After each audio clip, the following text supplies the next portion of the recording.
बच्चों class 10th का सबसे पहला चैप्टर है संख्या पद्धति, जिसको हम नंबर सिस्टम कहते हैं। इसका सूत्र है कि यूक्लिड विभाजन एल्गोरिथम परिमेय दो धनात्मक पूर्णांक a और b, a less than b के लिए जैसी अद्वितीय पूर्णांक संख्या q और r विद्यमान है।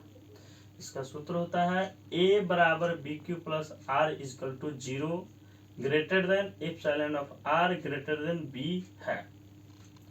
यही मेन सूत्र होता है a बराबर b q plus r equal to 0। इसी पर सारा सवाल बनता है। इसका दूसरा सूत्र है यदि परमेय संख्या p बट्टा q में q 2n गुना 5m के रूप का है, मतलब 2 और 5 के रूप का है, जहां n और m पूर्ण संख्या है, तो p बटा q का दशमलव प्रसार क्या शांत है, अन्यथा अशांत आवर्ती है। एग्जाम्पल के लिए हम आपको बता रहे हैं कि जैसे 10 और 20, इसका लघुत्तम निकालेंगे तो 2 से 5, फिर 5 से 1, फिर 2, इसको निकालेंगे 2 से 10, फिर 2 से 5। तो इसमें 2 और 5, इसमें भी 2 और 5 आ रहा है, इसमें भी 2 और 5 आ रहा है, 3 तो नहीं आ रहा है, 2 5 आ रहा है, इसलिए क्या हो जाएगा, ये शांत हो जाएगा। अगर इसी में जैसे 3 आ जाता, इसमें चाहे इसमें, तो क्या हो जाता, अशांत। इसका आप जैसे देख लो एग्जाम्पल दूसरा कि जैसे कि 15 हो गया और 25 हो गया, 3 से लगाएंगे तो 3 5 15, फिर 25 को 5 से लगाएंगे तो 5। तो सीधा दिमाग में रख लो कि 2 और 5 आएगा तो शांत होगा। अब इसमें क्या आएगा, 3 आ गया, और इसमें क्या है, 5 है, तो इसमें 2 रहता तो ये शांत हो जाता, इसमें तो 2 है नहीं, इसलिए क्या हो जाएगा, ये अशांत आवर्ती हो जाएगा। तीसरा सूत्र है कि अपरमेय संख्या का दशमलव प्रसार अशांत आवर्ती होता है। अपरमेय संख्या कौन सा होता है, जैसे कि जो संख्या वह संख्या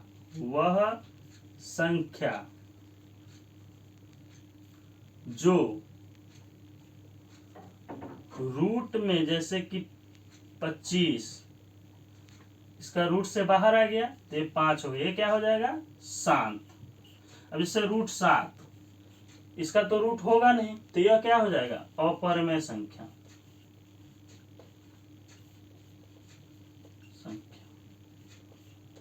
अब अगला क्वेश्चन हम पढ़ रहे हैं, आपको बता रहे हैं इस विषय में। क्वेश्चन नंबर 1 है दो संख्याओं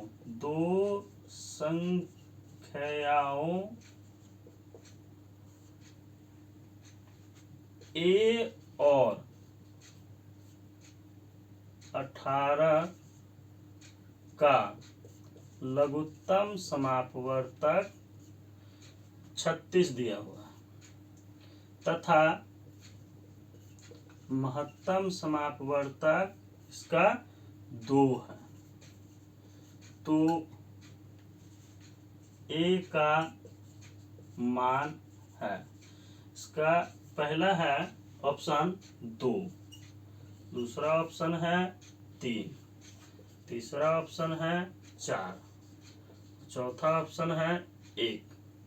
क्वेश्चन क्या है, दो संख्याओं a और 18 का लघुत्तम समापवर्तक 36 तथा महत्तम समापवर्तक 2 है, तो a का मान है। इसको हम कैसे निकालेंगे, a बराबर लघुत्तम समापवर्तक गुना महत्तम समापवर्तक बट्टा संख्या।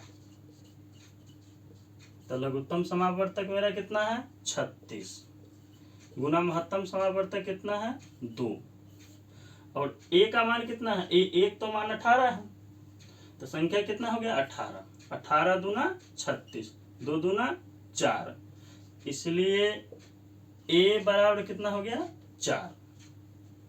समझ में आ गया ये क्वेश्चन। अब इसका दूसरा क्वेश्चन है a और b सह अभाज्य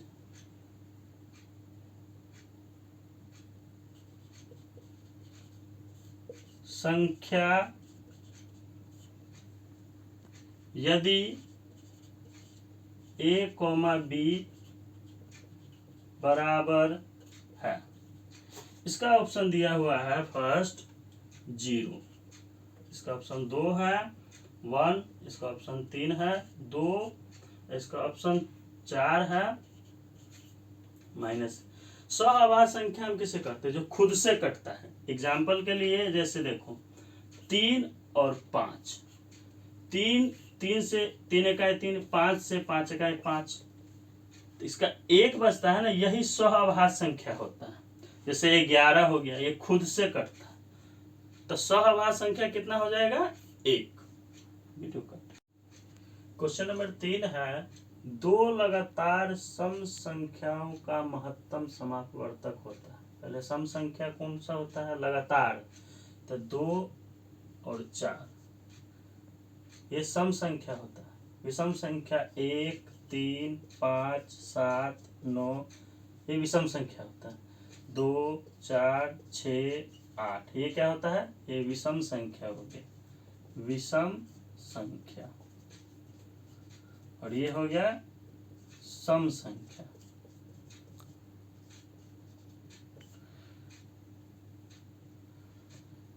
क्वेश्चन क्या है? दो लगातार सम संख्याओं का महत्तम समापवर्तक होता है।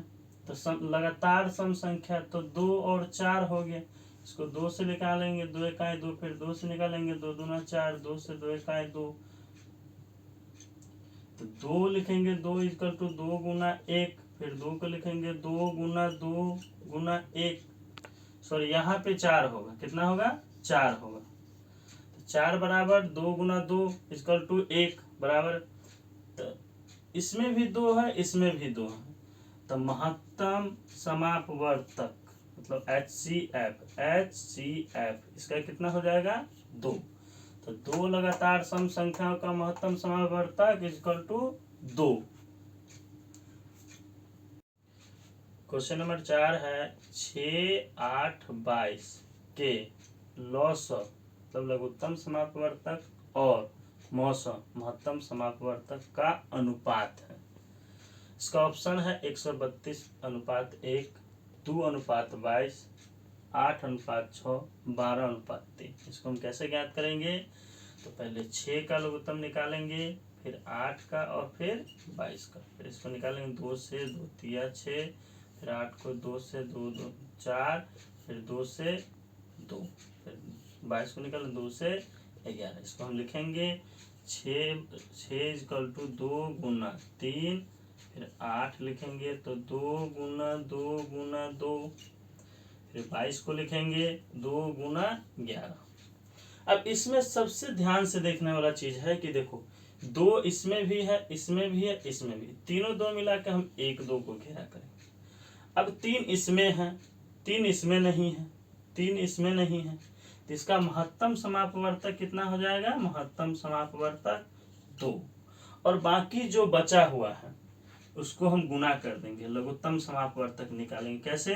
जैसे ये तीनों 2 मिला के 1 2 लिए हैं, तो इसको इस 2 को पहले लिख देंगे, फिर गुना, ये 3 है, ये 3 हो गया, फिर ये 2, फिर ये 2, फिर 1 11, जितना बचा हुआ था सारा लिख दिए। अब इसको गुना करेंगे, 2 तिया 6, 2 12, 2 24, मतलब 24 गुना 11। इसको गुना करेंगे, 11 चक 44 के 4 हासिल 4, 11 दूना 22 और 4 28, सॉरी 22 4 26।